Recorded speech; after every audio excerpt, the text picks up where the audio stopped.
we're out here. This is the field where the magic happens. Benning Bites with Damon Benning.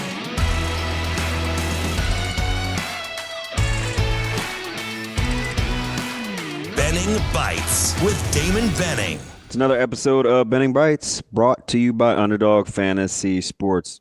Shoot, if you took advantage of them over this weekend, I mean plenty going on with hockey and college basketball and the NFL and the NBA. Regardless of the sport, Underdog Fantasy Sports has got you covered. Just make sure you visit the website or download the app. It's available in any of your Play stores, and enter the promo code Benning.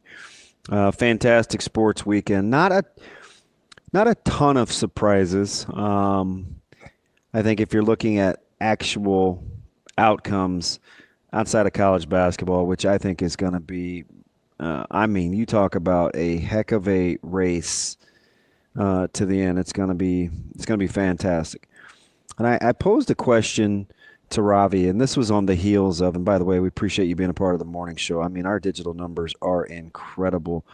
And so we appreciate you find people being a part of what we do. 888-638-4876, or you can hit us on any of the major platforms. But I was talking to Ravi about the state of college basketball, and this was on the heels of what happened with Nebraska, and they're continuing their slide, and kind of how to manage what's going on within the roster as the season unfolds. And so we just kind of were going through the top 10. We watch a ton of college basketball, obviously, and just throwing out a variety of teams. And I asked him a question, because we hear about in the SEC and being left out in the college football playoffs and the last couple of years in terms of championships, the title game, and Feinbaum saying, hey, you know what, it's a conference ran by the Big Ten currently, and having a conversation with a couple of friends in our friend group,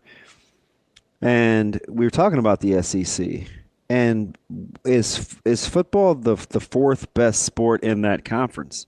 And it caught me off guard, because I'm like, well, that doesn't even sound right, and I don't want it to be hyperbolic. But when you take a look at what's going on with college basketball, college baseball certainly is predominantly ran by two conferences, the SEC and the ACC, and probably softball.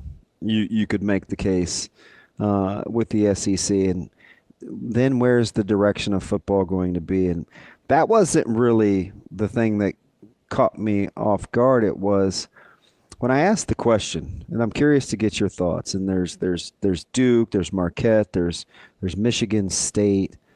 Maybe you like Purdue, maybe you like Illinois. But I get it. Of the top four in the conference, in the SEC, there's Florida, Alabama, Tennessee, and Auburn.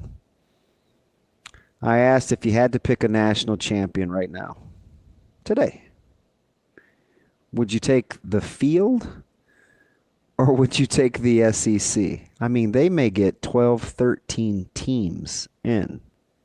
Seems high right now, but we'll see. Would you take the SEC, which includes Auburn, Tennessee, Alabama, and Florida? And if you listen to me, I tell you, Florida's upside in what they are. I said Florida's probably the team I would take the flyer on, because you could get the most plus money with Florida. Doesn't mean I necessarily think they're the best team. I just think they're extremely capable. Would you take the SEC or the field? And hit us up on where you think the movement and the growth of college basketball is headed, as they have over almost half of the top 50 going to the SEC next year in that recruiting class. Would you take the field or would you take the SEC? It's another episode of Benning Bites. A Hurrdat Sports Network production.